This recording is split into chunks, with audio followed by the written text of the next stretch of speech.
We are tracking the latest when it comes to the federal funding freeze that the Trump administration put into place yesterday. In case you haven't heard this, a federal judge has stepped in, blocking that freeze when it comes to the federal grant money and loans yesterday. This applies to existing programs, and this freeze in place through February 3rd. The critics arguing that the freeze itself is illegal because Congress has already authorized the money that should be sent out. The White House says they're looking to make sure that all of the funding is in line with the president's executive orders that he's just signed. Our Andrew Nomura has been following local reaction to this funding freeze. In fact, he joins us now with details with what all locals need to know. Hi, Andrew. Hey, Kim. Yeah, this federal funding freeze, or the thought behind it, has caused significant panic, also triggering several state lawmakers and officials to file lawsuits against the White House. The reason why? Well, Nevada receives billions of dollars in federal funding each and every year. Here's Congressman Stephen Horsford on the program yesterday.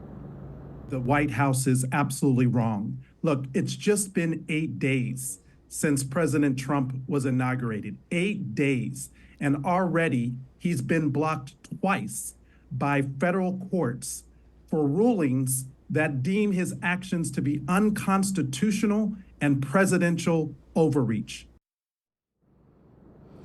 And it's not just Horsford. Congresswoman Dina Titus also reacting on social media, listing out how Nevada received more than $9 billion in federal funds last year and could have a major impact on several programs, including the Department of Transportation, education, and even housing. The Nevada Attorney General Aaron Ford is suing over this federal funding freeze. He has joined a coalition of 22 other AGs in a lawsuit to halt the Trump administration's federal assistance pause, saying that the policy causes chaos and uncertainty for millions of Americans who rely on federal dollars each year. But Nevada Governor Joe Lombardo issuing out a statement saying, quote, "It's important to reiterate that programs that provide direct benefits to Nevadans like Medicaid, Medicare, SNAP, and Head Start are continuing without interruption." Despite the shameless political theater on this issue, the office of the governor will continue to provide the state agencies and Nevadans with timely, accurate, and correct information.